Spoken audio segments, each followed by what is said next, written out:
Hi, my name is Sean Smotherman, and today I am going to hopefully persuade you to invest in silver. No matter what your age or your stage in life, it is good to invest a little bit in something. Our economy is very unstable. We have a presidency coming up, or a presidential election coming up. That means this presidency is going to come to a close, which means there could be some dramatic efforts to make a last stand in his presidency. For one, to start with, I'm going to give you a little bit of the history of silver. Secondly, I'm going to give you a few graphs and stuff so you can see what the trend is and what the significance of it is. And last, I'm going to tell you why you should invest in it over some of the other precious metals or other means that you could invest in, stocks, bonds, etc. Okay, so to get started, I'll give you a little bit of history. Silver is a precious metal. It's been around for thousands of years, and it's been considered a very sought-after commodity ever since when you talk about the kings and queens that lived long ago. So it has a very intrinsic value historically. Second thing, it's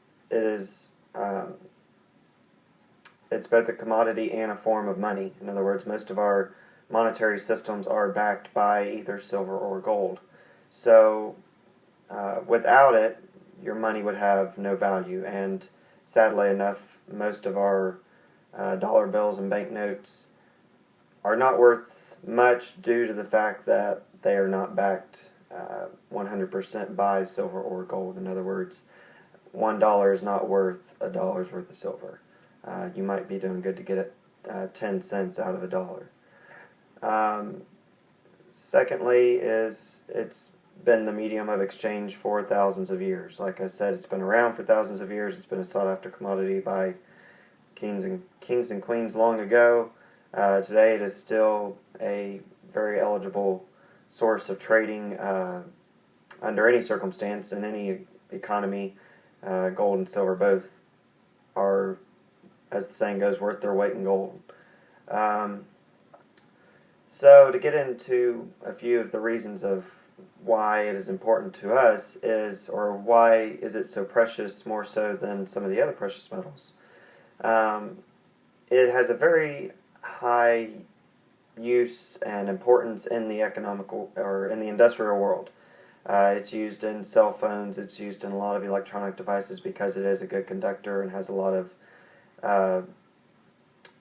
very good properties for being a metal, other than just the fact of its monetary value. So with that said, it's being used industrially in many different applications that make it non-reclaimable.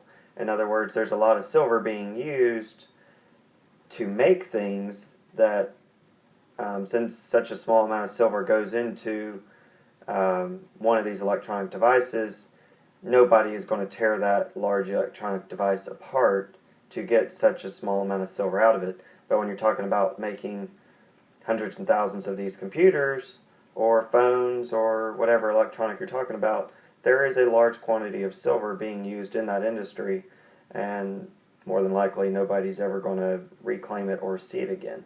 So silver going out of the market means value going up in the market of the silver that is still being traded and bought. So if the cost of mining it is more than the cost of selling it, then nobody's going to go out and work for free to get silver out of the mine. Even though there is more silver available, the cost of mining it at this point is too high to dig any more out of the earth, for lack of better words. So what we have in circulation is, if it's being depleted, means what's left in circulation, the value is going up until it reaches the threshold at which somebody can mine it again for a significant profit. The other aspect is it's used in jewelry, and jewelry most of the time is worn and maybe passed down for generations. Generally, you don't go buy a necklace for $100 and then turn around and sell it for $20, which would be maybe worth the weight of silver. The rest of it was profit and different things that they used, that they made off of it down through the vendors there. So 9 times out of 10 it winds up sitting in your jewelry box, and either you wear it or it gets lost or something. So a lot of times jewelry, despite the amount of silver that goes into it, is not reclaimed in the silver market. The other nice thing about silver versus gold, palladium, and some of your other precious metals is that it is more easily affordable for, say, you and me. If you wanted to go down and buy 1 ounce of gold, you'd be looking at $1,100-$1,200 today. That might be that. Like I said, this price fluctuates minute to minute. So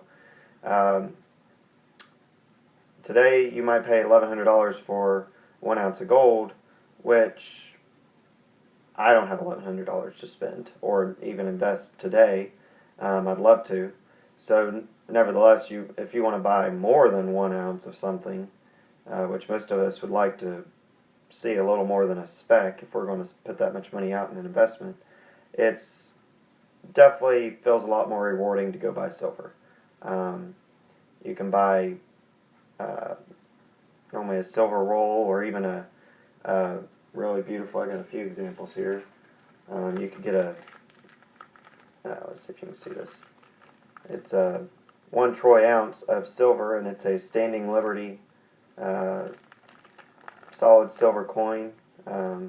Very pretty, for about $15. I would much rather get my hands on this than something about that size right there for $1,100.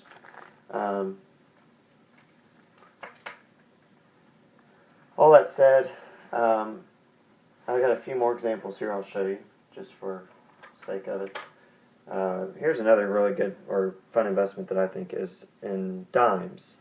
Dimes, if you can see them, made in 1964, are not all that pretty, but they are 90% silver, so they have a lot of silver value. Same with quarters made in 1964. They're not real pretty to look at like the Standing Liberty, but they are 90% silver. So say for the doomsdayers out there, the economy does collapse and the monetary system fails and the US dollar is worth nothing, since China does have the leading economy right now. The US dollar could easily fall out and be worth nothing. Silver is worth its weight in silver, so you could still buy bread and butter with your dimes, versus if you were to have a chunk of gold, it'd be a whole lot harder to shave off a little piece to buy a loaf of bread down at the corner market. So all that said, silver, in my opinion, is more easily affordable and a little easier to buy than gold. Another thing to watch is the graphs and charts. Here's a couple of them. This one is the chart of gold for the period of 85 till present day, 2015. Okay, so a few years ago, let's see, in 2011, price of gold spiked up to right under $1,900. If you were to buy gold today, it'd be about $1,100. That means that 3 years ago, you were nowhere near double. Double being, if you bought $1,100, if you were to spend $1,100 on 1 ounce today, 3 years ago, it would have been less than double your profit. On the contrary, if you look at the silver graph here, silver 3 years ago reached right under $50 per ounce. You can see right over here, 45. Our peak right up here was just under 50. If you were to buy it today, you can get it for around $15 an ounce. That means that 1 ounce today was worth a little over 3 times the amount 3 years ago. that means that given the trends here, we're expecting something to happen in the market for silver very soon being in the next couple years here. You could easily triple your investment. That cannot be said of gold. Though gold costs more and per ounce, the investment-wise, you will never, I can almost say you will never double your money. And if you were to double your money, then more than likely you would quadruple your money in silver. So I would say it'd be much wiser to invest in silver. It's not a bad idea to have a little bit of gold to buy and sell and trade with, but I would put most of my investment into silver.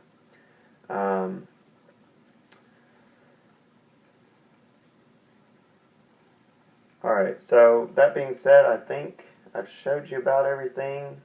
Here's a few more. You can get them made into nice little rolls. Here's a few 1964 half dollars. Again, they're not real pretty, but they're all 90% silver. So the meltdown value of these is worth much more than the numismatic value of these. Numismatic value being, if you were to take, say,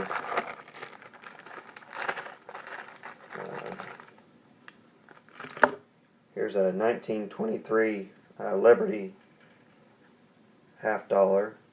That one has a numismatic value at this point about the same as its meltdown value. So even if the silver price drops below the current exchange rate, I could still get my money out of the numismatic value of this coin. But most of my investment is in just the silver content of the coins. So in conclusion, I recommend buying silver. If you have just a little bit of money, say an extra $100 you'd love to invest, don't stick it in a savings account. Buy you some silver and stick it in a safe deposit box. You'll be much more worth your investment here in a few years, and I can promise if you don't double, you might triple or quadruple your investment. It's also a very safe investment, like I said, due to the fact that it's been around for thousands of years. Stocks and bonds have fallen, they've come and gone. People have been made millions off of them, become millionaires. But the chances of that happening, you still have the possibility of losing your value in it and being left with nothing more than a piece of paper. And last but not least, be prepared for the worst. If what some doomsday people says comes true and everything falls apart, at least you'll be able to still get a loaf of bread and maybe a shirt or two. I hope you go buy some silver. Thanks.